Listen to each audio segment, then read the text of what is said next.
All right, welcome back, everybody, to another week of the Transfer Portal CFB Gambling Podcast, brought to you by No Context CFB. This is going to be our last gambling podcast. This is for week 2 of Bowl Week. So, if you remember last week, we did week 1. We covered all of the games before Christmas Day, so before the 25th of December. This episode this week, we're covering all of the games after December 25th. So everything post Christmas all the way to the New Year's Six bowl games. So that's the first two games, of the playoffs. And all of those games are up for grabs for each of us to pick. And we're going to do the same picks like we do every week: our over, under, underdog, favorite, and lock of the week, along with some plus money plays to send you on your way. So I'm joined here for the last week, like I have been all season, with Matt and Mike, my co-hosts. Say hello, guys. Hello. How we doing? And we obviously got a little bit of Christmas flair for you guys. I see Mike's in the spirit as well over there. So, but before we get started, this episode is brought to you by Home Field Apparel. Our friends at Home Field Apparel, they are a premium collegiate apparel brand based in Indianapolis, committed to incredibly comfortable, officially licensed apparel with vintage college designs. They've got a growing collection of over 150 schools to choose from, including all of your favorite teams, with new teams and new designs being added every single week. And if you're new to them, if it's your first time checking out Home Field Apparel and your first time shopping with the brand, use our code PORTAL, PORTAL, to get 15% off. That's our promo code PORTAL, PORTAL. You get 15% off your first order. So that link is in the bio of this video, along with where you can find us on all of our socials. When we tweet out our picks, our socials for each of us, Matt, Mike, and myself, will be on there. And in the link of this video, in the bio of this video, you'll find our website, thetransferportalcfb.com, and along with our Twitter or X handle, at tportalcfb. And we'll be tweeting out bowl picks and everything else you need to know about the bowl games as they're happening, along with some live reactions. So definitely follow along there, and you can see all of us. And after we put this out, we're going to put out our picks. So we're actually recording this on the 22nd. So all the first week games have not happened. So when they finally conclude, we're going to be putting out our graphic with how we did the first week. And then we'll put out the graphic for our picks for the second week of bowl season. And then we're going to do a final standings with everything all laid out for the entire season, including the bowl games concluding after the playoff. So let's jump right into it. We got a lot to cover. So we obviously already covered a little bit of the playoff, but the final four teams, everyone's now a little bit over the Florida State, and there's been a time to let it soak in and breathe a little bit. But the lines really haven't moved too much. So the final two games, the playoff, the first one's the Rose Bowl. So it's Michigan versus Alabama. Michigan's still 1.5. They opened at 1.5. Over under is 44.5. That's went down a little bit from 46.5. But Matt, I'll turn over to you since we went the opposite direction and went to Mike last time talking about this bowl. But any gut feelings about the Rose Bowl in Michigan, Alabama? I still think Alabama wins, and I still think by the time, because we're still almost 2-3 weeks away from this, now closer to 2. I still think by the time we get there, Alabama is a pick 'em at least, if not favored. I just think the public's gonna come around. Michigan hasn't really dominated all year. They've had a few big wins, but they've been over the teams you expected them to win, especially with how weak their schedule was. They had probably the weakest schedule of anyone in the conference championship. So I still think Alabama wins. I still think this moves. I am a bit surprised by the over under going down. I thought this was going to be close. I thought this was going to end up around 48, and I'm surprised to see it go down from 46.5. I would have thought it would have got them up, if anything, a little bit. Yeah, no, I'm surprised too. I won't spoil because I have multiple picks on this game, so I love this game, being able to pick this. But I mean, I thought the exact same thing. I thought this line would move towards Alabama, but it seems it's been out for a few days and it hasn't had the movement that I thought it had. So I'm not sure if there's going to be late money on there, but I feel like Sharks would have jumped on that as soon as they saw plus money on Alabama. So not really positive which way if this is going to move, but you're right. We do have about a week and a half or so till this happens. So we got a little bit of time, but Moving over to the other side of the country, which coincidentally is, actually just being played in the South in Louisiana in the Sugar Bowl, but Washington number 2 at number 3 or against number 3 Texas. So this line moved slightly. Texas opened at 4.5. They're down to -4, and the over under I think dropped like a half point to 63.5. I kind of think both of these lines are spot on. But Mike, what do you got for the Sugar Bowl? What's your take? Yeah, I like both of the lines where they have them. The I still think this game's probably going to go over that. Mm. These offenses are very, very good. Defenses have shown to be porous at times. Texas has played down to a lot of its competition. And Washington has let a few teams like Arizona, Oregon put up 30 plus on them. But I think I agree. Texas -4. It's not one that I would touch from a spread standpoint. It's probably one I would touch from a money line if you like Washington, or tease Texas money line and buy some points down to go over, like to 57.5 or something like that. Mm. But yeah, this is right where it says that. A couple of the books did some futures on these, like the future matchups of what the championship is. Mm. Vegas loves Michigan and Alabama. So Yeah. the spread against Texas versus Michigan was like 3. Against Alabama, it was like 3, and then against Washington, it was like 6. Very, very interesting to me for that. But yeah, this is going to be a fun playoff. Yeah, no, this is gonna be an awesome playoff, and we talked about it last week. But the styles of play are, different, but both of them are, conveniently matching up, like with strength for strength, kind of over here. But no, I think this playoff is gonna be awesome, and I looked at that too. I looked at some of the future matchups.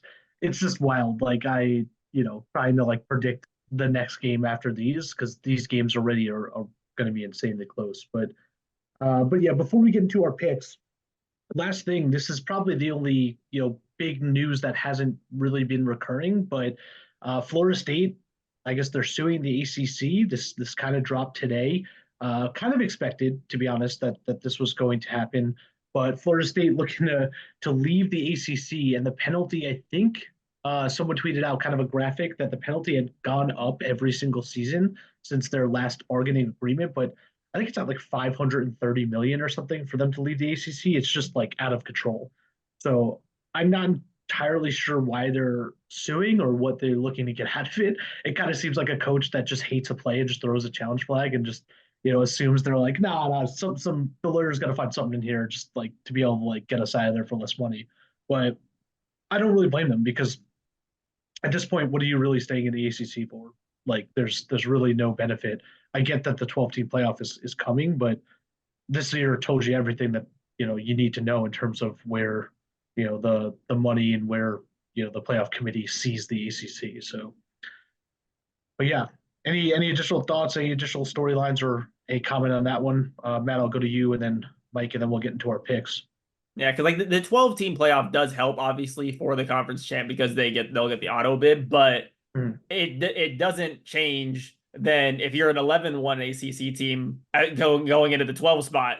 It's the same situation. If you're going to be an 11-1 Big Ten team, they're probably going to get in over you. So I understand why they did it. This was my main reasoning for why I wanted Florida State to make it is obviously having the games matter a little bit, but if they made the decision, it would pretty much just diminish the ACC as a Power 5 conference, and that's pretty much exactly what it has done.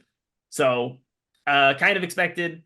I understand the position completely. Interested to see where they'll end up. I would think SEC for them, but like, and it doesn't matter now. You can be in the Big Ten from California, so. Yeah, and they're not. I think they're pissed at the SEC though. Like they don't want to join the SEC just because the SEC's kind of screwed them. But the money will talk if they get brought in there. But yeah, Mike, what about you? Any other storylines or anything on this storyline?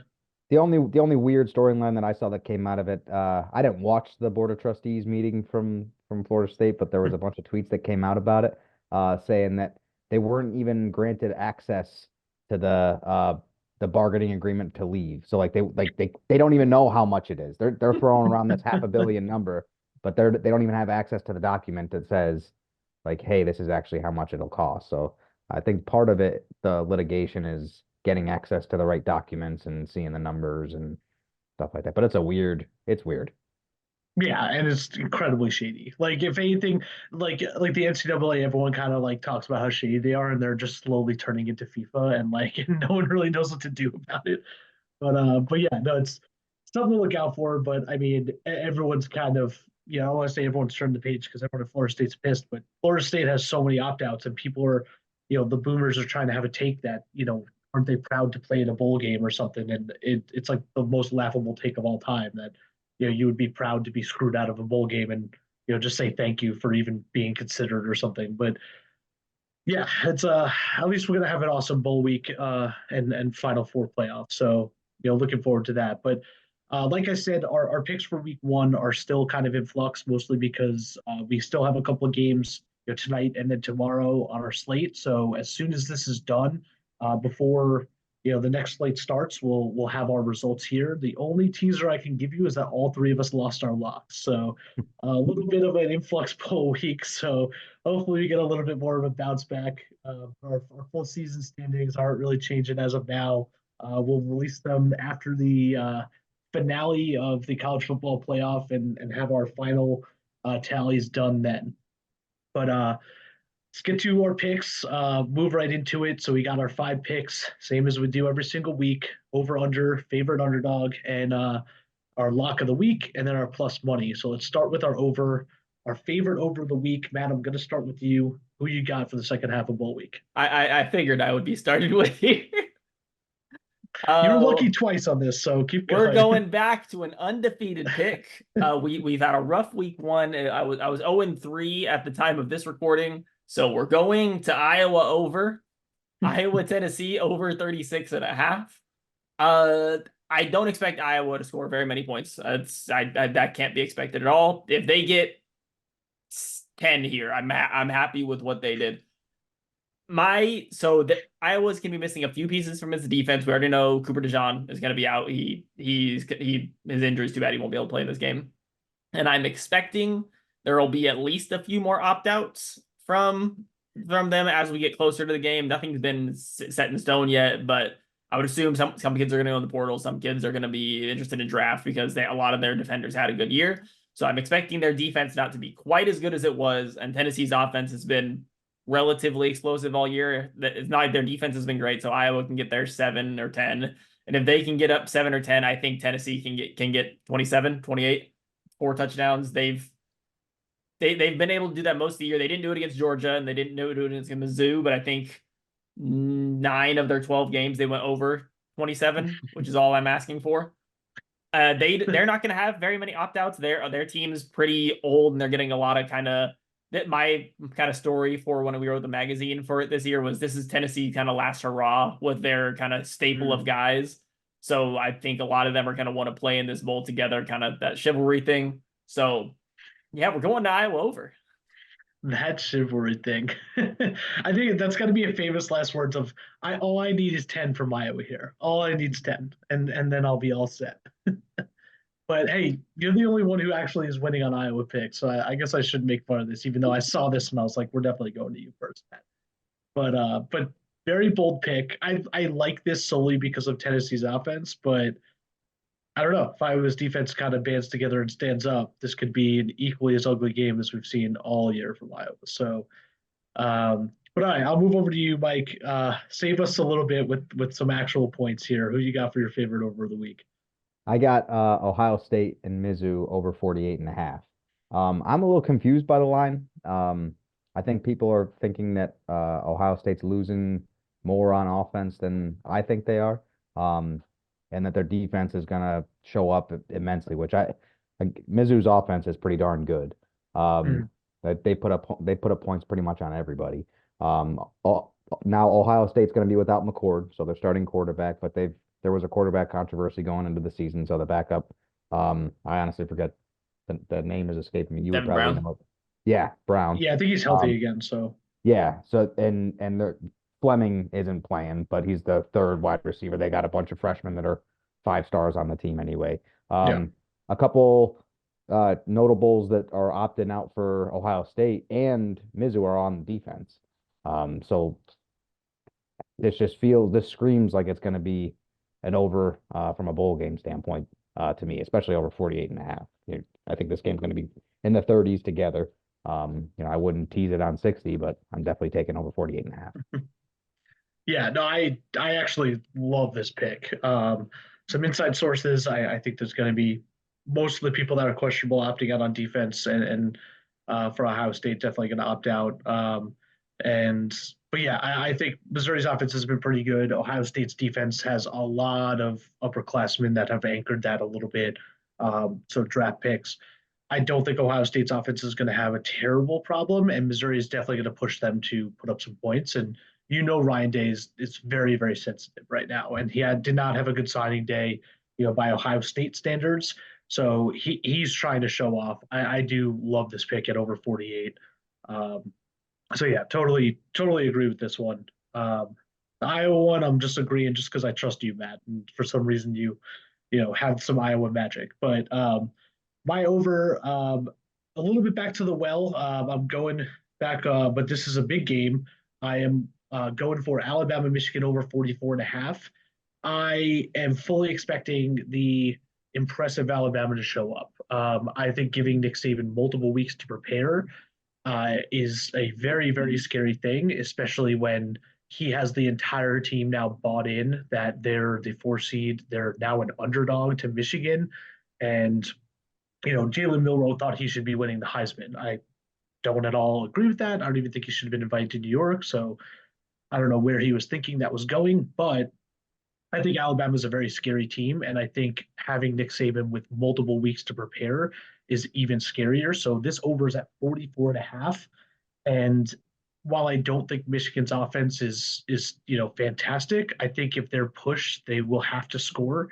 And I don't think Alabama is the most incredible defense in the world. So I think if Alabama puts up something early, a big play or two, then Michigan's going to kind of change the game plan. And I definitely don't see them being completely shut out or smothered. So I don't think this is going to be a shootout, but I definitely see both teams, being in the mid 20s. So I could see this going over 50. So I love this at 44 and a half.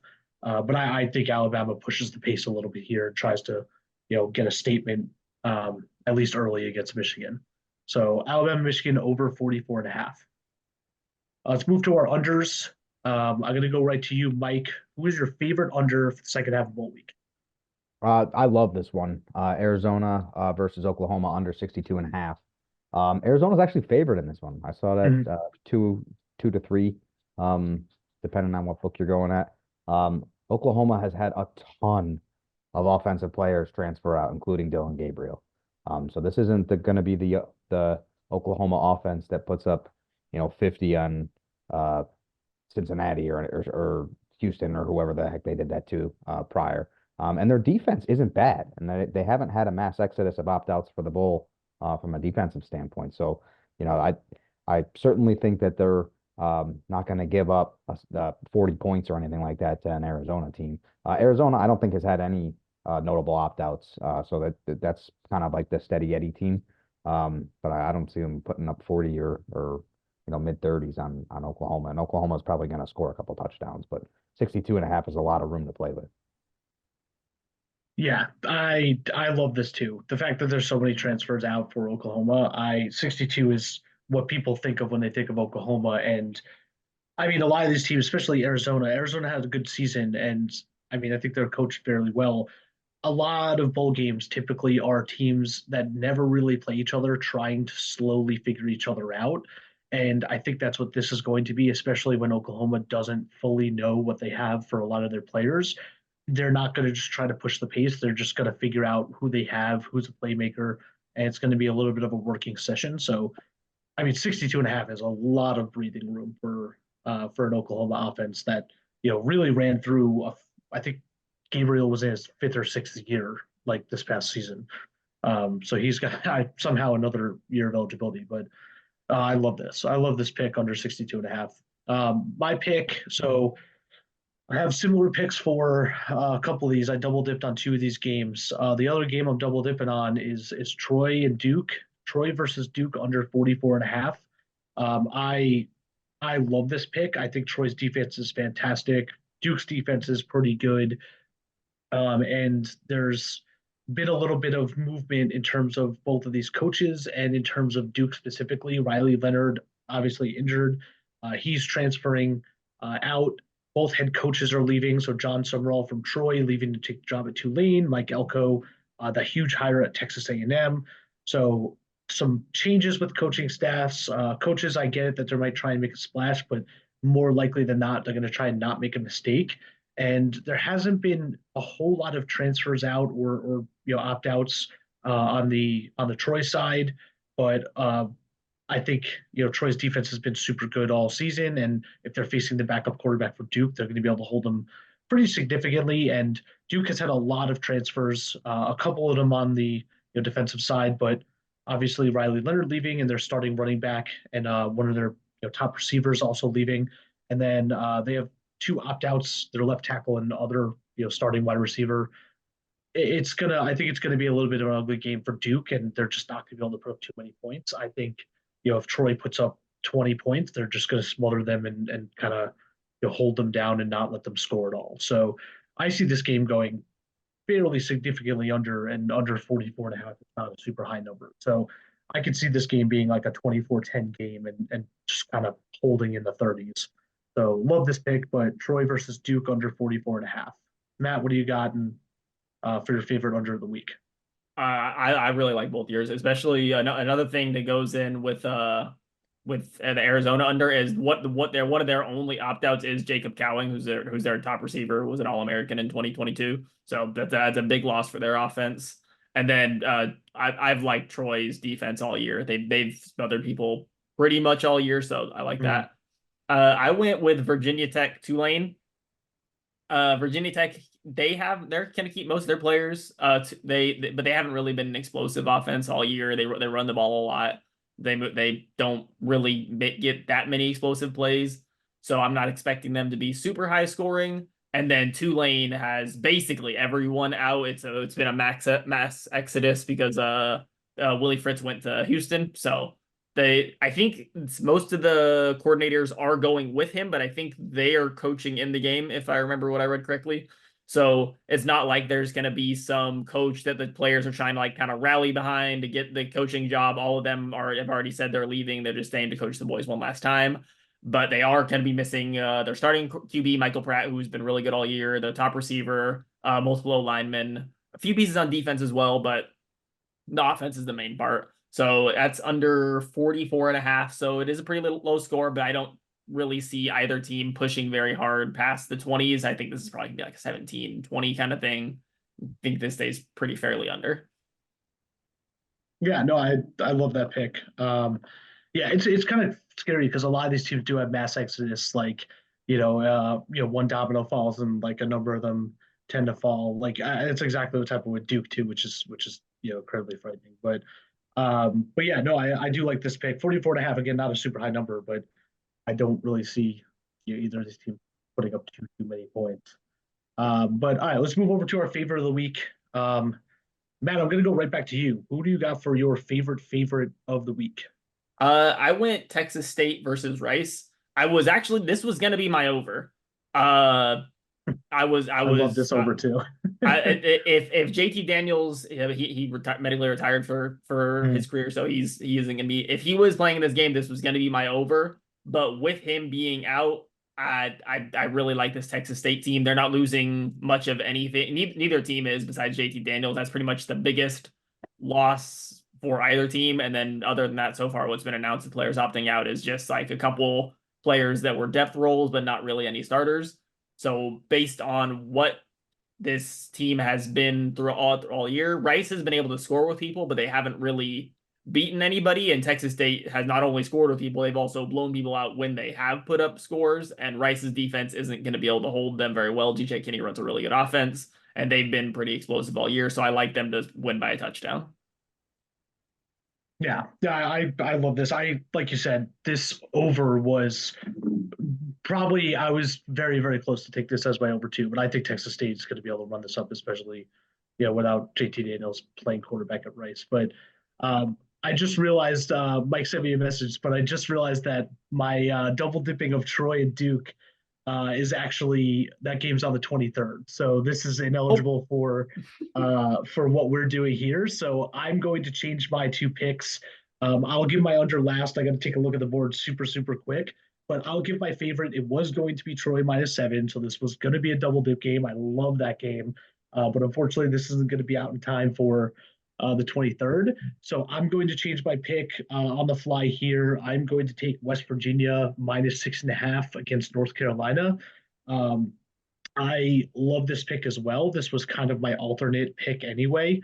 And spoiler, this is going in my parlay at the end of the episode. But I like this West Virginia team. I don't think they've had many opt outs, and they've been playing a little bit better down the stretch. I think they've won 4 of their last 5. And North Carolina has had a ton of opt outs. Like I said, West Virginia had a couple of opt outs as well. So this is a little bit of an opt out bowl, but I think North Carolina's opt outs and transfers are seemingly more, a bigger impact. Obviously, Drake May, going for the draft, that's the one everyone's going to point to. But, Devontae Walker coming back was a huge boost for them. He's not going to be playing. They're missing, 2 people on the line and one of their main linebackers, and then a number of other people that are smaller contributors on the outside and some weapons that receiver played in. So I think North Carolina is a little bit spiraling. They didn't have a great end to the year. I think they lost like 3 of their last 5 or something. So they're a little bit on the down, where West Virginia is a little bit on the up. And I think this line has moved up from 5.5 or 6 up to 6.5. And I think it's like already at like -112 or something, about to move to 115. So I could see this going to -7 by the time the game actually plays. But if you can get it in now, get it in at -6.5. I think this is a great under 1 touchdown bet for a favorite. So my favorite, making an adjustment on the fly, but West Virginia -6.5 against UNC. Mike, what do you got? I can already tell what you got because I didn't mean to steal it from you, but go ahead. Let you get your reasoning. That's all right. I'll make a switch on the fly as well. I'll make that my lock because I'm very Ooh, confident on that. love Uh, it. Penn State -4 against Ole Miss is going to be my favorite. For this game, it Ride or matches die, baby. Ride or it, die. it matches up extraordinarily well for Penn State. So Penn State hasn't had a ton of opt-outs. They've had a bunch of people declare for the draft, but they also have their plan. Mhm. So to me, that's a really big deal. There's a few storylines to this that make it even more of a lean for me for Penn State. So if Penn State wins, they'll be the first program ever that won all 6 New Year's 6 games. That That's fun. That's a really James, fun one. James Franklin, you guys know that he loves putting posters out of that is going to be a storyline for him. He loves to cover, and he loves being like the first program or whatever to do a certain thing. So Penn State has been involved in every Super Bowl except for 6 It, since it, like it was like nineteen. I think it was 2 or something like that. But like, It's yeah, like the it's funniest little asterisk I've ever seen on a graphic trying to promote Penn State. super silly. But back to the matchup, like Ole Miss offense is really good. There's no sugarcoating that, but they did not perform well against good defenses. And Penn State, um, even with Manny Diaz gone, has a good defense and has a good defensive staff.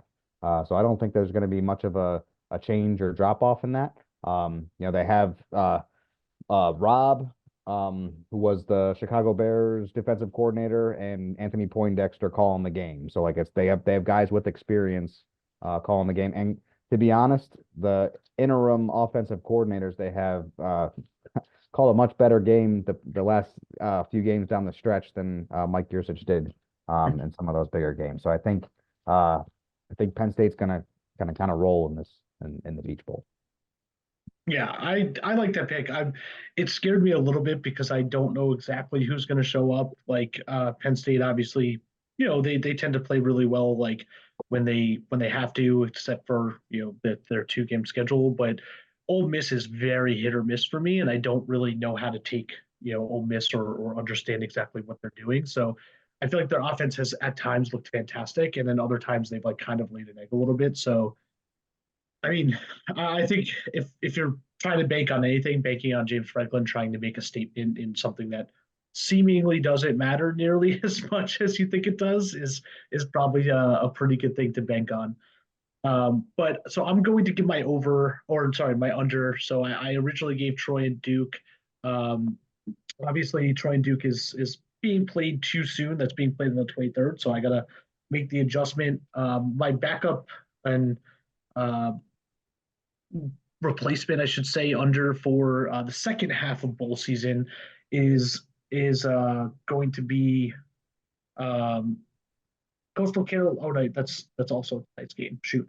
Is going to be Louisville and USC under 57 and a half. What's up? That was allowed. Yeah, that one's allowed. That one's actually on the 27th. But yeah, Louisville, USC, I think USC's, typically putting up a bunch of points, but that's typically because of Caleb Williams. I know they have, a number of weapons. Their offense is normally what they, lean on, and their defense is normally letting up a bunch of points, which is why they have lost a bunch of games. But I think they're going to be able to have a little bit of a stand against a Louisville team that is kind of overperformed a little bit. They're, I don't want to outright just call them frauds, but they were pretty much fraudulent in the ACC. And I don't think they're going to be able to put up as many points as, you know, they want to. I don't think they're going to be in the 30s. I think they're going to win this game. I think they're favored by I think they're favored by 8.5 at this point or something. And if they're favored by 8.5, and I don't really think they're going to be in the mid 30s, I don't think this game is hitting over 57.5. So I'm going to bank on Louisville being able to go up about 10 points, and USC just going to be able to try to scramble to stay in it. So I think Louisville, has a pretty good chance of covering this too. And if they do that, I think USC is not going to be able to put up 30 either or 20 either. So Louisville, USC, my replacement under 57.5. But let's move over to we just finished our favorites. I gave my replacement under. So let's move over to our underdogs. So our team getting points this week. Let's make sure I double checked mine. Mine are all legal games for the rest of the way. But Mike, I'll go right to you because I stole your thunder on the last pick a little bit. But I'll let you do your underdog first. Who you got getting points this week?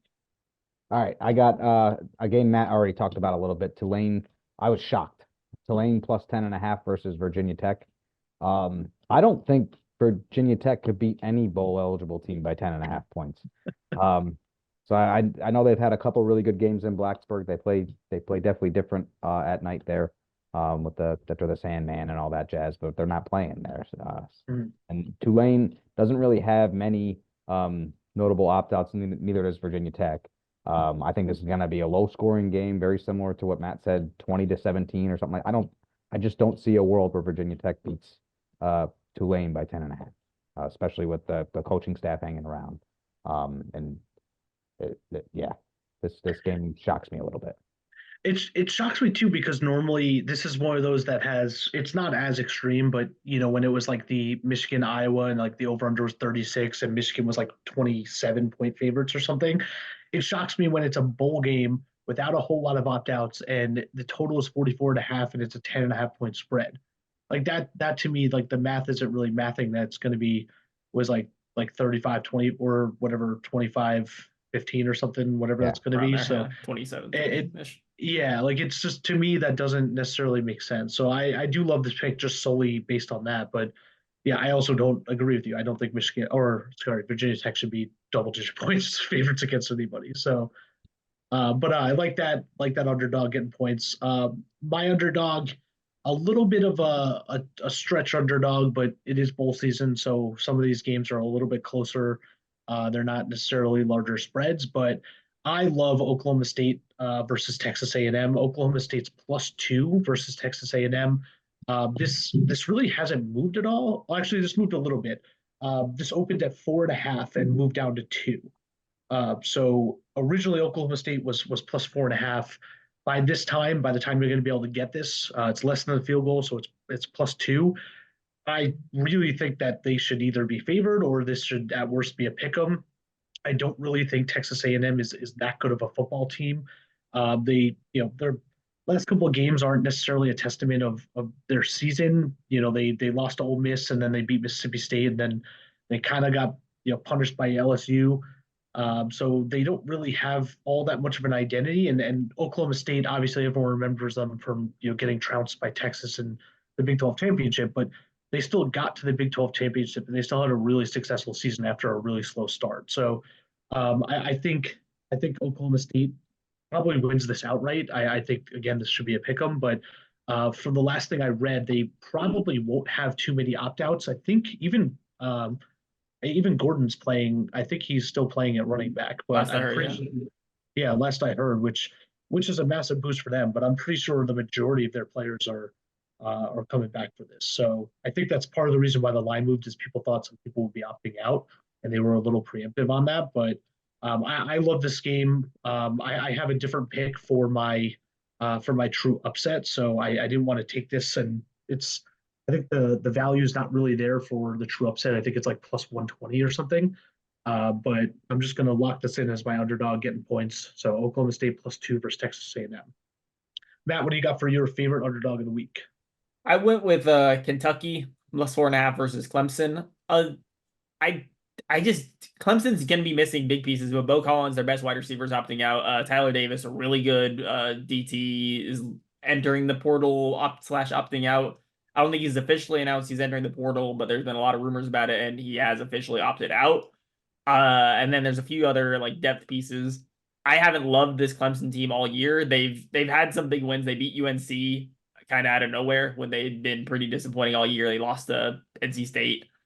Um, and then Kentucky has pretty much nothing in terms of opt-outs. I think maybe a lineman, but other than that, they have most of their players there, and they've had good wins. They hang tight with Tennessee. They beat Louisville, beat Mississippi State, which isn't a great win, but they blew them out pretty convincingly. And I like them to stay within 4.5. Cade Klubnik is going to be playing as far as I know, but he's not. He hasn't been what we thought he might be yet. He hasn't had really that breakout stage where he shows that, okay, this is a guy that can carry an offense by himself. And I think especially with Bo Collins leaving, Clemson's missing their biggest target. So I don't think this is that he's someone that can carry them to a big victory. I think this stays with that field goal. Yeah, this game was super hard to pick for me. I kind of went back and forth. I ended up just not even taking this because this is one of them. The only thing I think Clemson really has going for him is that Dabo Swinney takes this way too seriously, and he's going to take this really personally. And it's like the James Franklin, like this is going to mean a lot to him to like try to pull this one out. And 4.5 points is such a weird number. Like I wanted this to be a field goal. The only other thing that's really odd is it Barrett Carter, I guess, announced that he's coming back to Clemson next year. Yes. I thought for sure he was going to be in the draft and he wouldn't be playing. So, I mean, Jeremiah Trotter's leaving, but the two of them, 1-2, I thought were, two of the best linebackers in the country. So, him coming back and playing in this game is kind of firing them up a little bit. So, we'll see. But again, Clemson has just not been the Clemson that we're used to, or your slightly older brother's Clemson was. But I had no idea how to pick this game. So, it makes a little bit of sense. I don't think Kate Club is going to really carry them to too many points, but if this stays within a field goal, I think that's a pretty good being able to keep a field goal separation with Clemson. All right, let's move over to our locks of the week. Mike, I'll start with you since I stole your thunder slightly on this, and I knew you wouldn't be able to go another show without mentioning a backyard brawl team. So who do you got for your lock of the week? And give me some good backup for that. It's been a few weeks since I did a backyard brawl, and you could tell I've had a skid. West Virginia. Gotta go back to the well, man. I have to. West Virginia -6.5 versus North Carolina. So some of the points you've already talked. When I saw this line, I was like, I guess that's kind of right. And then when I saw UNC's opt-outs, I knew Drake May was going to opt out. They had that Andre Green wide receiver opted out. But then when you see their offensive line, there was like 6 scholarship offensive linemen entering the transfer. I don't think they're going to be able to practice.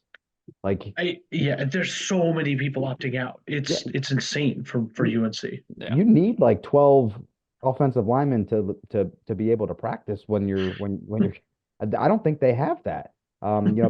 I remember when Penn State was going through the sanction days and they didn't have this kind of stuff and they canceled like the spring games and everything because you physically couldn't practice. You only had like a Mm. one deep, and I think that's kind of the situation they're in. So their defensive line's not getting good reps. You know, it's I think West Virginia's going to dog walk them. They had two opt outs, like you said. One of them was a backup linebacker, and now the other one was a backup DT, I think, but played both of them, but not massive misses.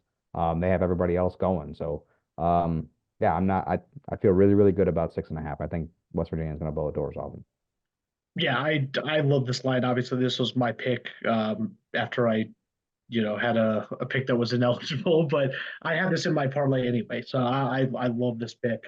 But Matt, I'll move over to you. Any comment on West Virginia? We haven't covered Ray, and then what do you got for your lock of the week? Yeah, I like that. That was one of the ones I was considering going in. I ended up going away from it because I really liked mine. But I went SMU -10 over Boston College. So SMU doesn't have very many opt-outs, but they are going to be missing Preston Sohn. He got injured late in the year, which is a pretty big loss. But the backup quarterback, Kevin Jennings, he played pretty well in their last few games. They still were able to win the conference championship with him. They put up 59 against Navy with him. So it's not like he's a completely deficient quarterback. And then Boston College has they surprised me by getting bowl eligibility. I thought this was like a 3 or 4 win team. Them getting 6 was pretty impressive. They do have Emmett Moorhead opting out, but Castellanos took over the starting job pretty early in the year, and he's been decent. He's a pretty good dual threat, but they do have other. They're missing their second and third running backs. Their starter, who was mostly starting towards the end of the season, will still be playing, but they lose a lot of depth there, which isn't great because they rotated through their running backs pretty consistently. So that's a pretty big loss. And then they're missing a few players on defense as well. And I just don't see how this stays within 10 points. I don't think this Boston College team is better than Tulane at all or anywhere close to Tulane, and they just beat Tulane by 12 last week. They just beat Navy by 35, and I put Boston College closer to Navy than I do Tulane. So I think SMU wins this by 17-20 in a 3 touchdown range. I don't think this stays within 10 at all. So I love this pick. Yeah, I love this pick too. I was debating, throwing this as when I had to panic and change my my favorite, but I think this is giving a lot of credit to the Preston Stone injury and giving not enough credit to just what SMU has in terms of firepower on offense. I don't think we got to go back to the well, Mike. I think Boston College is just not a good football team. So They lost to I Northern Illinois early in the year when that was like the final leg on like a 500 parlay for me. oh, I didn't bet on them again. you mad that Rocky Lombardi beat you? famous Yes. famous Michigan State quarterback Rocky Lombardi, the Draco Malfoy beat you, but um, but yeah, no, oh man, yeah, Boston College not a good football team. I think SMU. I've been riding the ponies all year. I love them. I mostly love them because of Preston Stone, but they're just a really really good football team for for what they got put together there. And I love this pick too, especially at 10. If it was over 10, maybe a little bit second thought, but at 10 even, I think this is definitely a 2-score game. So love that pick too. I probably should have just peeked ahead and took that and stole that as my other favorite, but I stole Mike's instead. So, but my lock of the week, this is the other double dip game that I already kind of teased at before, but I don't really have to worry about opt outs here. But I got Alabama +1.5 versus Michigan. We kind of led with this a little bit on the jump and talked about how this line didn't really move too much. I cannot for the life of me understand why. When this opened up, I put 4 units immediately on Alabama +1.5. I teased this last week on the show. I absolutely love Alabama this week. I don't really understand why people don't understand that giving, Nick Saban multiple weeks and a very pissed off team is somehow an underdog. I get it that Michigan's undefeated. I get it that they beat Ohio State, they beat Penn State, they had to beat Iowa in the Big Ten championship. That doesn't really move the needle for me whatsoever. I think their strength of schedule was like in the 60s. And Alabama, I know I stood on the table and said Florida State should have been in. I still think they should have been in, but Alabama is a very, very scary football team. And the thing that completely locked it in for me was when they announced the Final Four and they saw the reaction of Michigan, just the entire team sighing and the morale just going down. That told me everything I needed to know. Alabama's in their head already. Their last couple of wins have been very impressive. LSU's was a good football team that was very scary offensively. They held them to 28 points. I mean, Kentucky's not anything to sneeze at, but Kentucky not that impressive. But they just handled business very, very strongly. They beat Auburn, which is the rivalry game. Not a super impressive win against Auburn, but that just shows me it's a little bit of team of destiny and scary team that you don't want to see in middle January. And then Georgia, that game was very close, but Alabama was in control for the entire game. So, and I think Georgia was the number one team in the country outright. So I would not want to play Alabama this week. I'm kind of happy Texas is on the other side of the bracket, to be honest. But I think Alabama is a very scary football team, and the fact that they're underdogs is, to me, I'm hammering that. I'm hammering the money line. I'm all over Alabama this week. So I know, maybe a little bit disrespect to the number one team in the country, but we'll see. Prove me wrong, Michigan, but I am very, very locked in to last lock of the season. I know I'm not going to go 500, but Alabama plus 1.5 versus Michigan. So that's me standing on the table for Alabama, but let's move on to, that's all of our locks of the week. Let's move on to our plus money picks. So we'll go through these kind of quick, our upsets, true upsets, and then our parlay teaser of the week. Give you the pick and the plus money that they're worth. Matt, I'm going to go right to you, then Mike, and then I'll give mine. Matt, what do you got for true upset and the price you got it at? I don't really have a strong reasoning for mine. I just kind of think Memphis is going to be Iowa State. Iowa State had a year that exceeded expectations for a lot of people simply because of what they lost coming into the year. They lost like half the team due to the betting scandal. So people were thinking this was going to be like a legit 3 or 4 win year out of them, and they got 7-5. So impressive that way. But Memphis has been good all year. Seth Hennigan's a really good quarterback, and I believe he's been playing. I'm double checking right now to make sure I didn't miss something about why this price is that, but I'm pretty sure he's playing in this one. Yeah, he is. So they're really only missing a couple starting linemen from a team that went 7-3, put up a ton of points all year long. Their last 5 games, they put up 45, 59, 44, 34, 45. They've been scoring all year long. They put, when SMU had Preston Stone, they held them to a really close game, 38-34 a few weeks ago.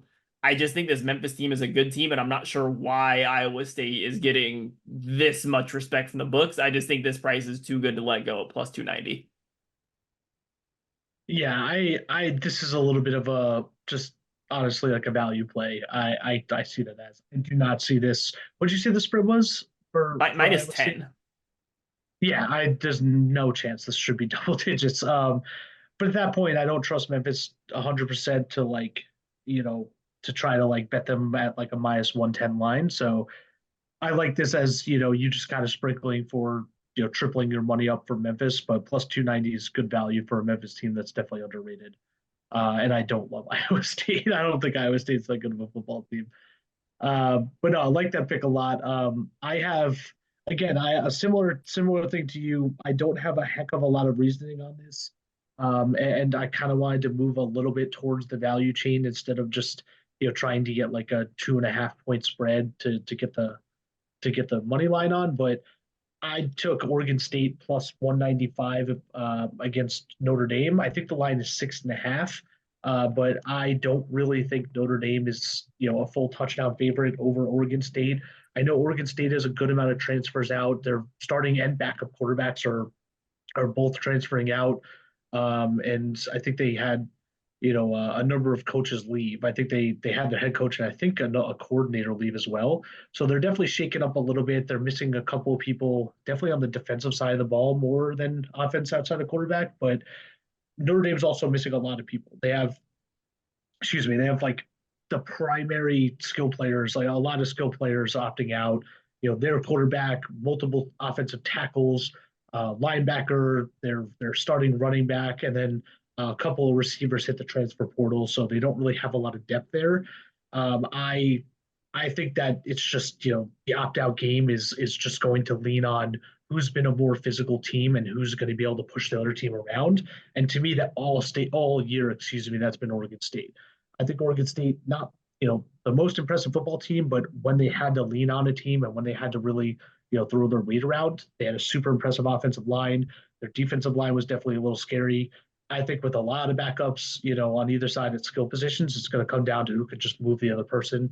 And I think Oregon State, with the value of plus 195, is as good a pick for an upset as any. So we got Oregon State versus Notre Dame. Oregon State plus 195. Mike, what do you got for your true upset of the week? I got Toledo plus 154 versus Wyoming. I don't know a ton about Wyoming. I do know that their star corner is not playing, and he's in the portal. That 6'4". I forget what the heck his name is, but he's rated like the 20th best corner in the transfer portal, which is that's a big deal, especially for a Wyoming team. I know Toledo's quarterback is gone to Baylor, I believe it is. But this Toledo football team is a good football team. They rolled through the MAC. People are gonna scoff and say, yeah, the MAC. They really they should have been 11 or 12-0 going into the conference championship game against Miami. They beat Illinois. It's just they lost that game on a last second stupid field goal because of a dumb play that they made. So this Toledo football team is pretty good. They didn't really have many opt-outs outside of the transfer. So I think that the line, I believe, is 4. They'll keep this game close. And I just think that they're a better football team than Wyoming. They have a tougher strength of schedule. And I'm just rolling with them. Yeah, I think the only thing I really knew about Wyoming towards the beginning of the year was that their defense was pretty good, and I truthfully don't even think. I think down the stretch, I don't even know if their defense was really holding water the same way. I'm trying to look at their They last beat few. somebody late. I forget who the heck they beat late. Yeah, they're Fresno State or something like that. yeah, they beat. I mean, their last couple of games, like they lost to Boise State. They put up 7 against Boise State. So, but they lost to Boise State and UNLV, and they beat Colorado State, Hawaii, and Nevada, which I think the 3.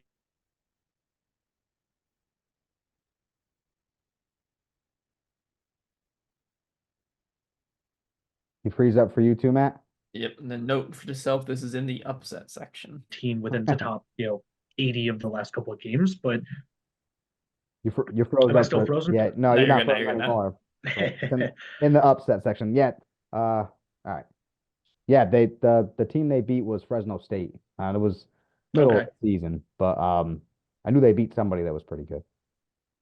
Yeah, no, and I don't know what we call it when I froze a little bit, but I mean, beating Nevada, Hawaii, and Colorado State doesn't really move the needle that much for me in their last 5. I know their defense is good, but they don't really let up more than 15 points. But yeah, no, I think people are kind of overvaluing the loss against Miami, Ohio for Toledo, and not really looking at them being able to put up like 35 a game every single other game combined. So I like Toledo. I know the quarterback is kind of a big loss for them, but we'll see. So, but I think at the value plus 154, would you say it was like 4.5 or something? Was I think the it's actual 4. line? 4 is Okay. the line on DraftKings. I think is the one I looked at. Yeah, so I mean I like that. I think that's just a value play. Toledo, I think is they're limited to their better. So, I mean, I think I have them rated like 21 in our final poll for the transfer portal. So definitely like that pick. But yeah, those are all of our upsets. Our plus money upsets. Let's move on to our parlays or teasers of the week. I'll start with mine. So this is at least a 3-leg parlay or teaser. Boys, we've been a little bit cold on our parlays or teasers. I think Matt, you hit your teaser about 2 weeks ago, but I think we all missed this week. But yeah, I did my day by day one. It lost on the first day. oh yeah, the day by day one was amazing. Because I remember you said that, and I was like, oh, you got 7 picks here. Like, let's see how this works. And the first one ended up losing. They didn't even have to worry about it. I don't know how the rest is doing, but I know the first leg missed. Yeah, that's all you gotta know is like, what's the first leg misses? It misses. But Uh, but all right, so I'll go with mine first. Mine's pretty simple. I've been running back the 595 special, and I don't think it's won since the first week.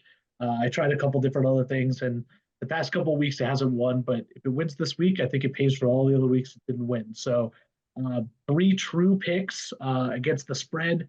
I got Alabama plus 1.5 versus Michigan. I absolutely love Alabama versus Michigan. I talked about it at nauseum. Um, my second one is Texas State minus 5.5 versus Rice. And we already talked about that. That was Matt's pick for his favorite. I think the over is also going to hit. I think it's 58.5. And then I love West Virginia minus 6.5 versus North Carolina. So we've already talked about all three of these picks. We all love all three of these picks, but parlay them all together. You got plus 595, and hopefully make some money back for the end of bowl season. But Matt, what do you got for your parlay or teaser of the week? I really liked unders this week, so I went with my under central teaser. So Liberty versus Oregon under 73.5. I think both offensives has a few opt-outs, and I think Oregon is still going to thrash Liberty. I just don't think it's going to quite be into the 70s. So that's where I went with that. Rutgers versus Miami under 46.5. Neither offense has been very impressive all year. Miami's defense is the best side by far in this matchup, and I don't think any other side of the ball comes close to it. So I think this matchup's going to stay pretty low scoring. Arizona versus Oklahoma under 68.5. We talked about this a little bit earlier. There's just too many opt-outs from the Oklahoma side for this to be as high scoring as Arizona had a decent defense all year long, and then they also had one of their stars on offense opt out. And then finally, Georgia versus Florida State under 50.5. Florida State, since Jordan Travis has been out, hasn't scored more than like 13 points, and I don't anticipate them beating that number against Georgia, even with a few defensive opt-outs out of them. I think this stays pretty easily in the 40s and probably in the 30s. So that's 4 picks plus 300, 6-point tees on all of them. The under central, man. This is the like, I'm just tired. Let's just get this money plus 300. Love that though. I do love all these picks. I mean, teasing all these up. I liked all the unders anyway for all these picks. But yeah. So plus 300. Mike, what do you got for a parlay teaser of the week? So I used 3 picks that I really liked that were favorites this week. I just didn't like them as much as Penn State and West Virginia. So I got Georgia. I bought points down to -8 against Florida State. I think it was 14.5 was the line. I hate that half point. I do too. Yeah, so that I bought some points down. I think Georgia's gonna beat them by 2 scores easily. Auburn's playing Maryland. There's a lot of opt-outs on both sides, but for Maryland, their best offensive player and their best defensive player opted out. Talia Tagovailoa, and then Jayshon Barnum for Maryland. When I watched them play against Penn State and Michigan, those were clearly the best players on the field on both sides for Maryland. And with them not playing in the game, I think Auburn's gonna thrash them for sure. The line I think was 7.5 when I looked at it. So I just took the money line for Auburn. And then Matt already talked about this one, SMU versus Boston College. Boston College, not a good football team. Took that from 10.5 down to 3. Those 3 things together will get you plus 180. So 1.8 times your money back. I love those. Plus 1.8 times your money back. I mean, we already talked about a bunch of these, but yeah, Georgia, they were sitting at -14 for a while. I think I threw in like one unit when they were -14, and then I was trying to build a parlay, and once I saw the half point, that scared me away, even though I don't think Florida State's going to score at all. But no, Auburn, I think as soon as Talia mentioned or opted out, I think it was like -4.5 or -4 even, and it shot up to 6.5, and I got it at 6.5, and then now it's at 7.5, like you said. That line just went immediately through the roof. So I just think Auburn's going to win. So, and we already talked about SMU. I love all those picks. Played it a little safer than me. Maybe I should have bought a couple points, but I got to run back the 595 special. Got to hit it one more time. Yeah. One last time, man. We got to. This is like the slot machine. I got to pull it one last time before I leave the casino, and then we come back next season. So, but any additional picks to throw out? Any other thoughts? We'll go around the room. Matt, I'll start with you. Any full picks, full thoughts? Anything else to throw out there? I don't really have much else in terms of picks. I do mostly like unders for most of the bowl season, just because I think opt-outs and coaching staff transfers tend to favor the defense more than they do offense. It leads to a lot of instability in the offense. So I do like mostly unders this week, but there's none in particular that I'm like, okay, that's a smash. Got to hit that one. The ones I mentioned in my teaser are probably my favorite of the bunch. So Liberty, Oregon, Rutgers, Miami, Arizona, Oklahoma, and Georgia, Florida State. But other than that, nothing really pressing. What about you, Mike? Any last thoughts, bowl season, rest of the season? The only two others that I have on my card that I didn't put on our card, UNLV plus 13 versus Kansas. Kansas is they lost their offensive coordinator. There's a decent amount of transfers coming through and out, but a lot of them are coming in there and won't be eligible for the bowl game. So I'd like the plus 13 on that one. And then over 63.5 for Texas, Washington. I think there's going to be points in that game. Yeah, I like each of those. Yeah, and I do like Texas, Washington. It just like I just wasn't too nervous to bet either. Texas. I know they're -4. I don't love the over a field goal, but them and the over. I just don't want to jinx anything, and I was a little too scared to actually touch that. But I like that. Yeah, my last picks to kind of throw out there. I think what do we got here? Sorry, I lost my place here.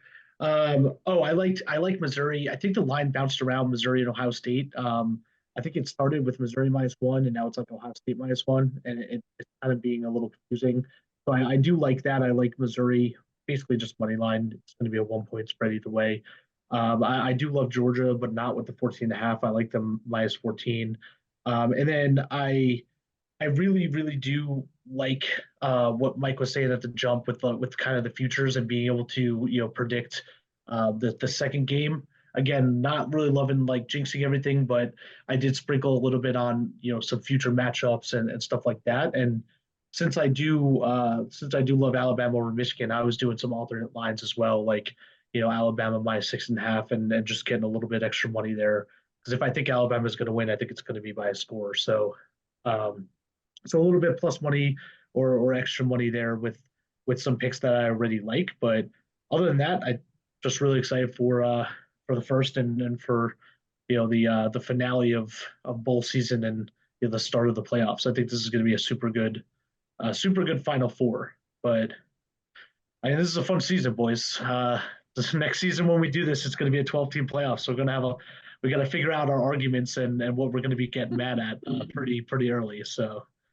But yeah, this has been awesome. We're gonna again put out the graphic. We're gonna put out the updated graphic for week 1 of bowl season or the first half of bowl season, and then we're gonna put out the graphic for our picks before the games on the 26th for this next run of bowl games up and through the first, and then after the finale. So after the championship game, maybe we'll try and do a couple picks for the championship game, but we're gonna have our updated picks and then all of our updated stats in terms of numbers and how we did throughout the season. And then we got to figure out, next season, be able to turn this ship around for, some of our picks and definitely all of my locks. So, but yeah, no, it's been fun. This has been a pleasure. I hope you joined and, tailed and followed us and definitely won some money with us. But we'll be, updating the transfer portal, Twitter and website with a lot of our picks and then some additional gambling content as we can fit it in. So definitely continue to follow us and continue to tag along and hopefully tail our picks and make some money with us. But thanks a lot, and it's been a great season. Happy holidays, everybody. Happy holidays.